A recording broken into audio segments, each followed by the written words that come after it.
আইন, বিচার ও সংসদ বিষয়ক উপদেষ্টা আসিফ নজরুল বলেছেন, আইনে যা আছে, নীতিমালায় যা আছে সেটা মেনে চললে জনগণের সেবা আর কল্যাণ দেয়া ছাড়া জেলা প্রশাসকদের আর কোনো কাজই নেই। তিনি বলেন, সুতরাং আমাদের শুধু একটা কথাই যে আপনি আইন অনুযায়ী চলেন, আপনি আপনার বিবেক মতো চলেন। আপনাদের যে জনগণের প্রতিপক্ষ হিসেবে ব্যবহার করা হয়েছে সেটা আইন ও সংবিধান লঙ্ঘন করে।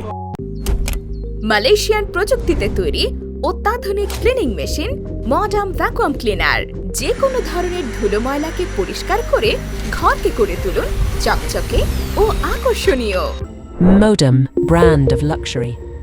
মঙ্গলবার রাজধানীর ওসমানী স্মৃতি মিলনায়তনে ডিসি সম্মেলনের তৃতীয় ও শেষ দিনের পঞ্চম অধিবেশন শেষে সাংবাদিকদের এসব কথা বলেন উপদেষ্টা। আইন ও বিচার বিভাগ, লেজিসলেটিভ ও সংসদ বিষয়ক বিভাগ এবং প্রবাসী কল্যাণ ও বৈদেশিক কর্মসংস্থান মন্ত্রণালয়ের সঙ্গে এ অধিবেশন হয়। আইন উপদেষ্টা বলেন, আজকের ডিসি সম্মেলন আমার জন্য একটা নতুন অভিজ্ঞতা। আমার কাছে মনে হয় এটা খুব জরুরি ছিল। ওনারা মাঠ পর্যায়ে প্রশাসন দেখেন, বাস্তবায়নে কি কি সমস্যা আছে ওনাদের থেকে কেউ ভালো জানেন না। তিনি বলেন, ডিসিরা আমাদের বললেন, যারা অবৈধভাবে বালু উত্তোলন করে তাদের যখন ধরা হয় তখন দেখা যাচ্ছে তাড়াতাড়ি জামিন পেয়ে যাচ্ছে। এটা ওনাদের concern. VOD Bangla news desk.